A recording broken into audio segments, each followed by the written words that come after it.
Welcome back to another edition of Pages Promotions Virtual Book Festival Autumn 2020, a production of Indie Reads TV, and we find our home on CNM TV in Troy, Michigan. For those of you who don't know her, you're in for a big treat tonight. This is Peggy Christie, and we were just chatting in the green room beforehand, and I make no promises for tonight's episode. So welcome, everybody. You see, push the button. There we go, pushing the button. And so welcome back. We're going to have an awesome conversation with Peggy tonight. She writes lots of fun stuff. We're going to ask tons of questions and I'm anticipating just having a lot of fun. So welcome, Peggy. Thank you for coming tonight. Thank you for having me. When you say we're in the green room beforehand, it sounds so fancy. It is fancy. It's super fancy. If we were doing this in the real life studio, we actually have a green room there. That's awesome. That's awesome. So, and I'm a theater geek from way back, so old habits die hard. So welcome, everybody. Tonight we're going to talk about Peggy's work, and you all have to suffer and not get a reading because Peggy is on deadline for a bunch of projects, but that doesn't mean we're going to have a lack of things to talk about. We hope. So, Peggy, first of all, tell us a little bit about your background, who you are, and what got you into your crazy writing journey. I'm actually kind of late to the writing game. It's so funny. So many authors I talk to, they're like, I've been writing since I was a kid. I was keeping a journal, blah, blah. I didn't get started until I was 30. So I've been just over 20 years. So, and I just only have been serious about it the last few years, but I loved creative writing. I've told this story a few times. I loved creative writing in 6th grade, but horror was always just what I liked. I've watched the TV horror shows, Sir Graves Ghastly and all the Hammer. Oh, I remember him. Roger Corman. That's what I grew up watching. But I wasn't allowed to write that in school. So, and then just, wasn't until I was 30 when I kind of caught the writing bug and kind of discovered the catharsis that it was able to give me for a lot of demons. So that's kind of how I got started. And horror is the only thing I really ever want to write. There might be a little bit of maybe dark fantasy or sci-fi kind of mixed in, but it is mostly just straight up horror. So awesome. Now I've read your work.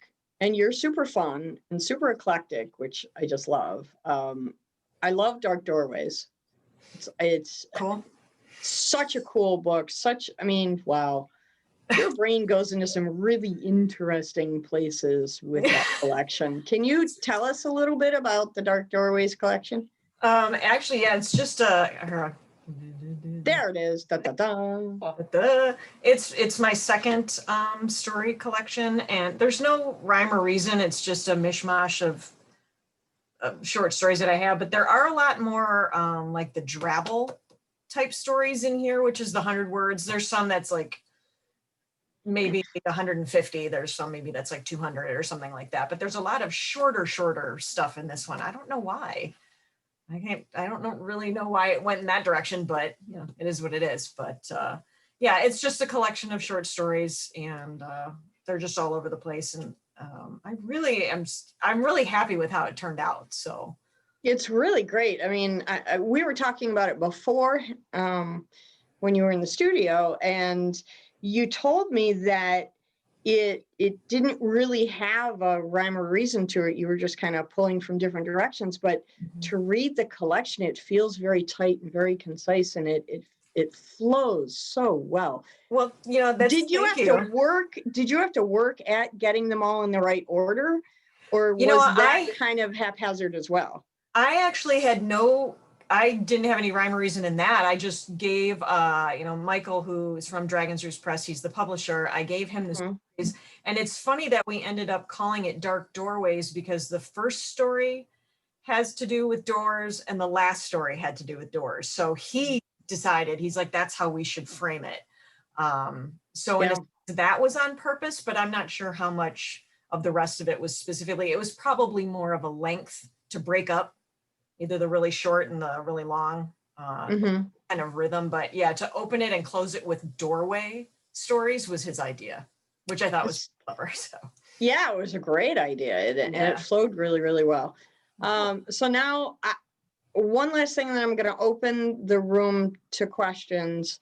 You wrote a book called Fistful of Dead Folk, right, which is a Western zombie thing with this amazing female lead character who I just loved. I ended up loving her more than I wanted to, which is kind of cool. Okay. So cool. I'm curious about where you got the idea for this book, because there aren't a lot of strong female zombie leads in the literary world. I'm trying to see if I have another copy here because I sold my last one. Oh, I do. Okay. Actually, this is what it looks like. There you go. Yeah. There we go. That's a little bit better. It's pretty short. It's an illustrated novelette. And actually, my buddy David Hayes had worked on this originally, and it was supposed to be a movie script. So the core of the story is all him, but I guess the woman, whoever was supposed to be the lead, and her friends or whatever, it was the director's girlfriend, and I guess they broke up. So it didn't happen. And so David came to me and he's like, hey, this project fell through. Can you help me rewrite it? So it was kind of like halfway through is when things kind of changed in the story. So I had to take a big chunk of it, and we had to put in some new stuff and then kind of switch up the ending. So it was mostly, it started with David, and then he had me help him kind of round it out and finish it off to help change it up. So that's kind of where it came from. Well, and you have 6 or 7 different illustrators in the book? Yeah, most of the art is Don England. He did the cover and a lot of the inside stuff, but there was like Michael Woolley, Josh Werner, Brian Coate, Jason Jimenez, Josh Sobek, and, oh God, I'm sorry, Brad Gishia? I'm not sure how to pronounce his name, but yeah, so there's like a bunch of different styles of art through the book, but they all fit the story. So yeah, they did. But I thought it was cool that you were able to collaborate with such a large group of people. I thought that was awesome. Yeah. So at this time, everybody turn on your microphones, and this is when we're going to open up for questions. Feel free to ask Peggy almost anything. Now you can ask me anything. I don't know if I'll answer, but you can ask me anything. Family-friendly show. Exactly. So. Well, question number 1, A Fistful of Dead Folk on paperback is no longer available. I know. As a matter of fact, I just spoke to David Saturday because I sold my last copy, and he's like, oh, he wants to reformat the size. So it should be like ready to go in a week. So it will be available pretty soon. He's just waiting to get the resizing done. So Peggy, when that becomes available, will you post the link on our Facebook page, please? Sure, absolutely. Awesome. Wait, let me write myself a note because I will forget. But I'll remind you later. It's okay. Must remember. Go ahead, Julianne. What draws you to horror? I wish I could actually answer that question. I don't know. Ever since I was and I mean a little kid, and I don't remember. I used to think I accidentally caught a clip of The Exorcist when it was on TV, but I think, what are you pointing at? What was that, Andrew? The Thrill of Fear. There you go. There you go. I caught a clip of some movie, which I thought originally was The Exorcist, but I don't think it is, because that came out, probably didn't come to TV until I was a little bit older. And I know it was when I was super, super young, because I can barely remember it. But whatever it was, that was the only thing that ever kept me up and like gave me nightmares. And it must have been right after that where I was like, oh, okay, I kind of like that. So is the resolution in your horror stories, is the resolution something that's satisfying to you or scary? If there's a resolution, okay. That should be the question. If there's, because sometimes I have a tendency to leave stories open-ended. So like the reader can go, oh, wait, are we still keep going, or did something actually happen and you just didn't tell us? You did that in a couple of the pieces in Dark Doorways, which one of them, which it was about an older couple, and how I ended it It's like she poisoned her husband. And it's her Oh, reminiscing like being alone. And she's like, and the mistake she made was not putting the cyanide in her own food. But it's like, now does that mean, is she going to go do it? Is she Yeah. gonna kill herself? Is she going to do something about this? Is she just going to forget it and move on? You know, I kind of like to do that more than actually resolve anything. So You I don't don't know. like, That's don't leave just the killers out there waiting yeah. to get you again. Right. Yeah. It's like leaving it open ended or not having the backstory or not explaining why. Sometimes I like that better than wrapping it all up in a bow like Disney would. You know what I mean? Yeah, Twilight Zone used to do that a lot. Yes. Oh, Yeah. for sure. For sure. Yeah, yeah. Any other questions for Peggy? Come on. Go, Kate. Go, Kate. What is your favorite scary movie? And do you have a limit where you're like, nope, just not going to watch that? I always tell people my limit is if Rob Zombie is scared of it, I'm definitely not watching it. It's funny you bring up Rob Zombie. Because I think there's a camp for that. There's either pro or complete anti. And I am an anti Rob Zombie. I can't stand him. I hate his films. I hate his stories. I hate his I didn't even know how bad a director could influence acting until I saw Bill Moseley in a non-Rob Zombie film. And I thought, oh crap, that guy can actually act. So, so sorry for anybody who does like him. I mean, you do you, but yeah, no, it's hard to pick a favorite scary movie. And I was with a group of people who were having a discussion like, what's your top 10? And I'm like, I could maybe do that. But I could tell you my favorite horror, or one of my favorite horror films, at least in my favorite genre, which are vampires, would be Fright Night. That is my absolute favorite vampire film. Now, there are scarier vampire films and funnier ones. I think it's a little more of the middle of the road, but I don't know if it's just Chris Sarandon as Jerry Dandridge was just so perfect. So scary to me and so sexy at the same time. I just don't know how that's even possible. But as far as like, that would be probably one of my top favorite films ever. And my limit, I cannot do animal cruelty. That's mine too. I can't write it and I can't watch it. I did finally bring myself to watch, what is it? Cannibal Holocaust? Is that the one that came out in 1970? Wow, you are a brave lady. This. I watched it like this because I knew there were 7 deaths, 7 animal killings, and I had a remote in one hand. So when I knew it was coming up, because I looked them up, what they were going to be, and I would hit mute and I would go like this. At least 30 seconds. And there's actually one death that takes longer than that. So I'm just, I kind of kept, okay, not quite there. That's the only way I could get through it. I wanted to watch the film because it's very historical in the sense of the type of film it is. And I had never watched it before. And I'm like, okay, we'll get through it. Now I don't ever have to do it again. So, yeah. So do you and your husband just like, jump around corners and scare each other all day long? Or do you have a life that's much more sedate than that? Much more mundane. Yeah. My first of all, my husband's not really into horror. So I've made him watch a few things just because I really enjoyed the films. Not just because, oh, it's so gross or, oh, it's so this or whatever. I'm just like, this is a really well done film. It was very well acted. You need to watch it. And he'll happily oblige and just be like, okay, and then go on about his day. So most horror isn't even on his radar. Usually the stories that are more where the humans are the monsters, those intrigue him more than like I'm in like supernatural, like vampires or Right. that kind of thing. So, but yeah, otherwise we're pretty mundane, and I hate pranks and I hate doing those kind of things. So, and he doesn't like it either. So yeah. And we have a 14-and-a-half-year-old dog. So I don't really want either. So Good choice. yeah. Anyone else have questions for Peggy?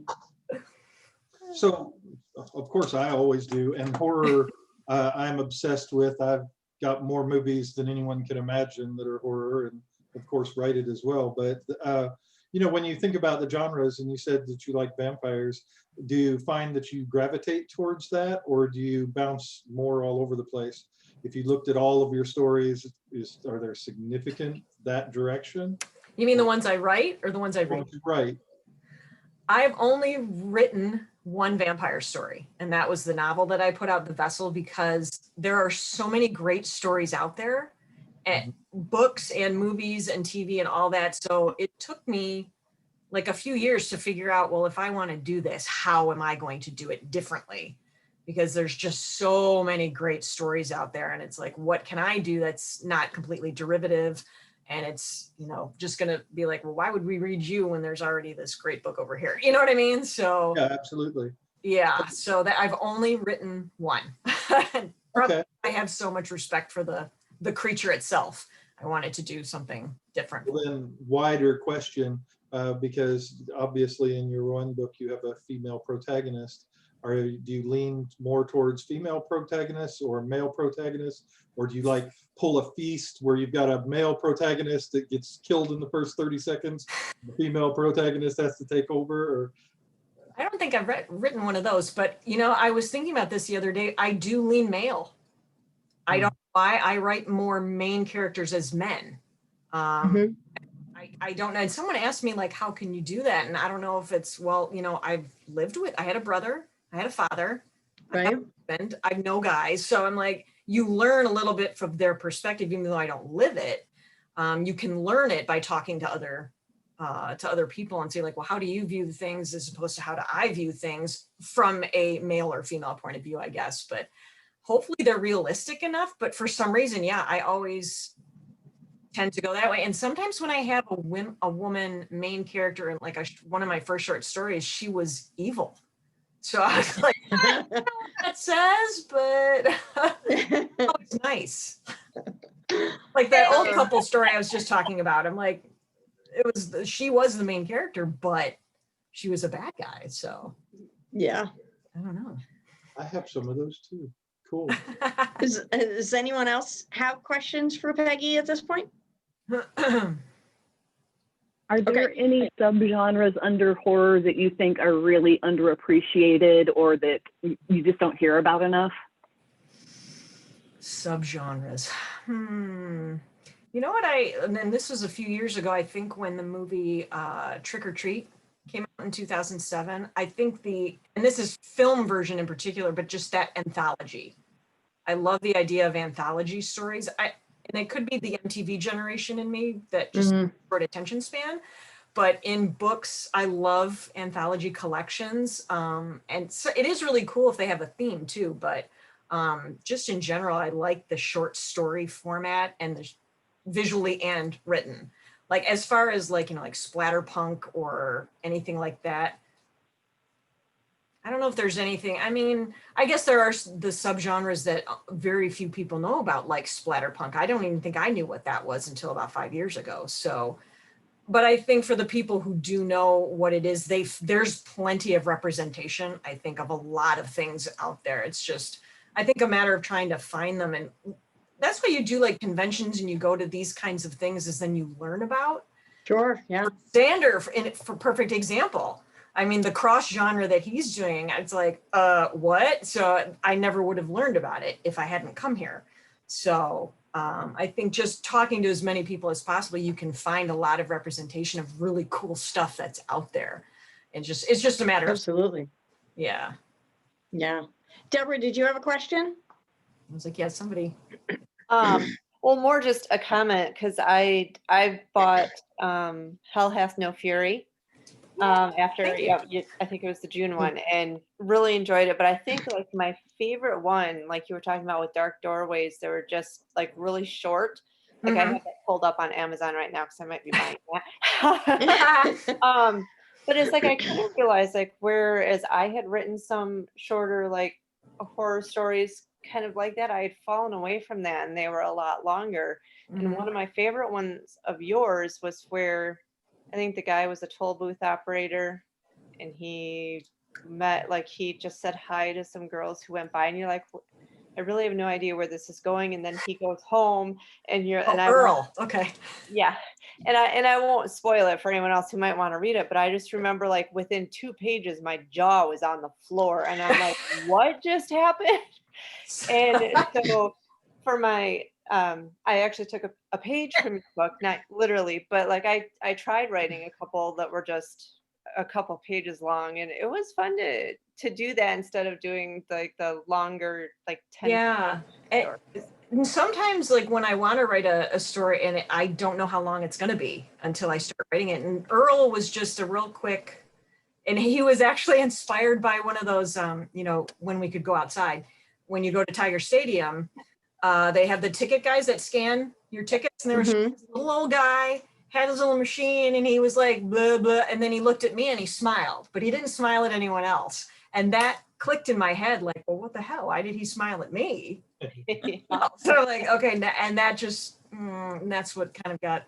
But you know what actually is good is every October there's a thing called Inktober for artists, visual artists, and they have a theme or a word for all 31 days, and they have to draw something that's Mhm. so it's pumpkin, and then they draw their version of a pumpkin or a skeleton or a bat. But if you apply that to writing, I did that. I think that's where a lot of these super, super short ones came from. I after about 10 of them, I'm like, okay, bored, want to do something else. But that's like when some of them were, you know, it's just like water or deep or dark, something. And it's just that gets your brain, and you just try to make it something short. Because from an artist's point of view, they only have, it's just a sketch. It's not like a full blown painting or whatever. Mhm. It's just something real quick. So I kind of applied that to writing. And it's amazing how quickly you can kind of fall into that pattern. And you can get a lot of short stuff done that way, and that it's still so satisfying when you get to the end of it. So I'll have to try that. Absolutely. That's a good idea. Yeah, yeah. And the only thing I would recommend, Deborah, when you go get Dark Doorways, Mhm. do not take it the next time you have to go get your blood drawn for medical purposes. Because Oh. when you're sitting in the waiting room waiting for that to happen, Doorways is not a book you want to read when you're doing that. Do not Duly recommend noted. that at all. Of course it Okay. is. Can No, I don't use do that as like a blurb or something? Yes, you may. There I'll you be happy go. to write it down and send it to you. It was just said, so Nice. you can use it. I made that mistake. I thought, oh yeah, it's a collection of shorts. It'll be great. I'll be able to like sit in the waiting room and read this. And then I went, oh, that was like not a good choice. Because then they called me in and poked needles in me. And I went, this is not a good choice. I think that the one that really got me was HR. Which one? HR. Oh, God. Mm, Such mm. an old story too. I wrote that a long time ago when I was still working downtown for an advertising agency. So Yeah, if you work in the corporate world, don't read that. yeah. Okay. Oh, does anybody else Yes, else have questions? Yeah, Andrew. I of course have questions. I Of always course you do. So if you look at characters and monsters and fun stuff like that, things like Piers Anthony, when he created Firefly, is something that's very different.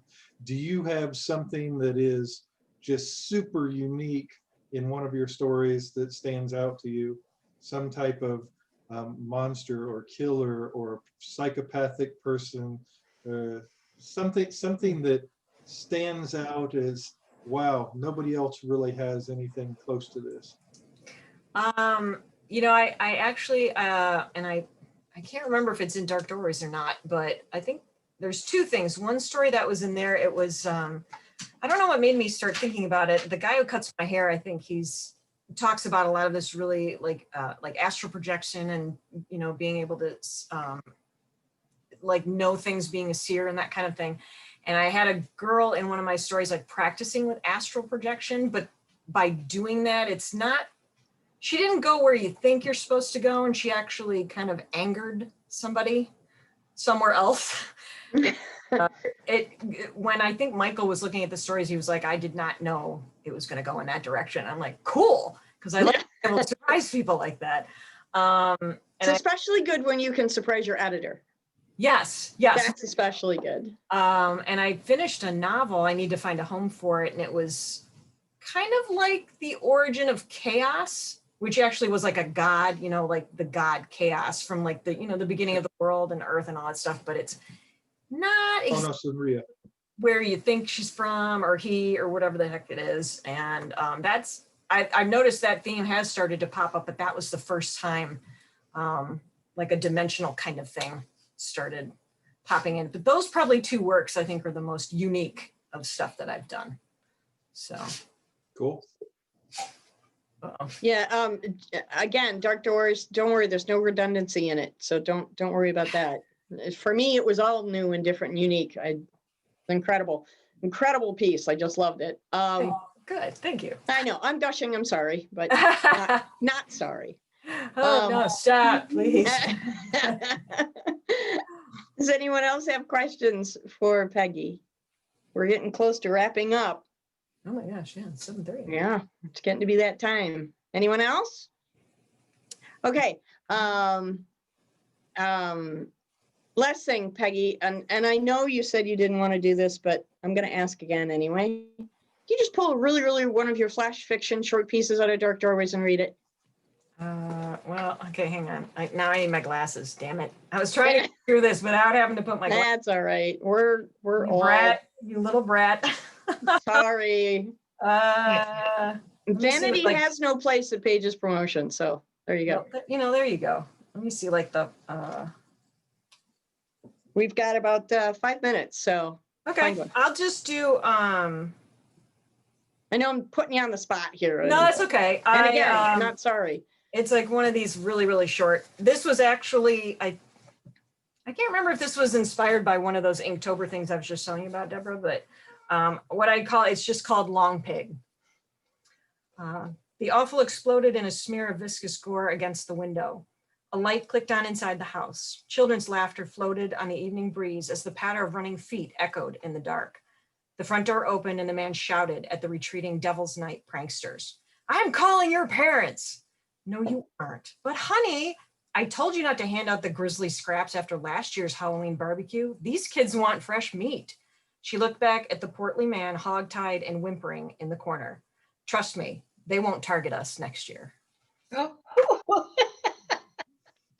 I like that one. That was fun. Yay! I know I put you on the spot there. I appreciate you doing that for us. No problem. Those real short ones, that's a breeze. Thank you so very much. We've just got a couple minutes left. The last chance. Anybody have questions? I just want to say something about the word Hmm. door. Door? Okay. I know it's a little weird, but I think the word door has so many really wild connotations that it is a scary word for me.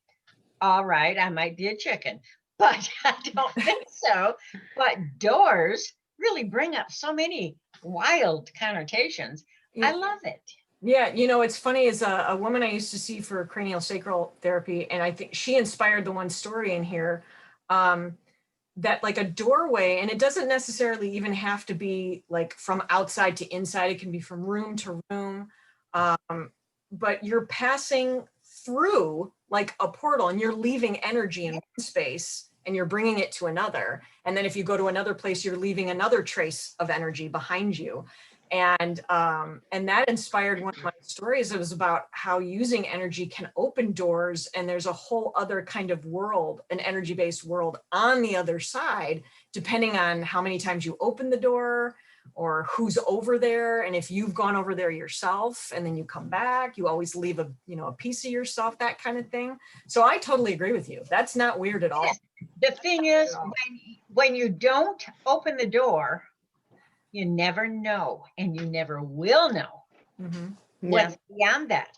And when you do open that door, you are opening yourself up to anything that's out there, and you don't know what it is. A whole bunch of risky opportunities. Yeah, Absolutely. very cool. Yeah. Very cool. Peggy, thank you so much for your time tonight. You're very I really welcome. appreciate it. This was super fun. Thank you everyone else for coming. We had a great time. Thanks for being so involved. Andrew's so much fun. He's just, it's like the world's happiest seal. Okay.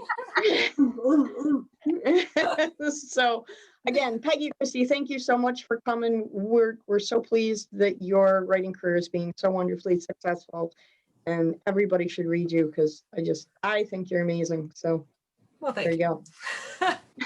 Thanks again, everybody, for coming.